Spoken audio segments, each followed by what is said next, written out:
ದೇಶಕ್ಕೆ ಯೋಧ, ನಾಡಿಗೆ ರೈತ, ಬಾಳಿಗೆ ಗುರು ಒಬ್ಬ ತಾನೆ. ಅಕ್ಷರ ಕಲಿಸೋ, ಅಜ್ಞಾನ ಅಳಿಸೋ, ಅವನೂನು ಅನ್ನದಾತಾನೆ.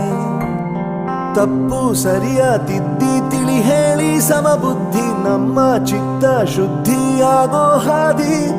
ಎಷ್ಟೇ ದೂರ ಹೋದ್ರೂ ಮರಿಬೇಡ ನಿನ್ನ ಬೇರು, ನಿನ್ನ ಸಾಧನೆಗೆಲ್ಲ ಇದುವೇ ಆದಿ.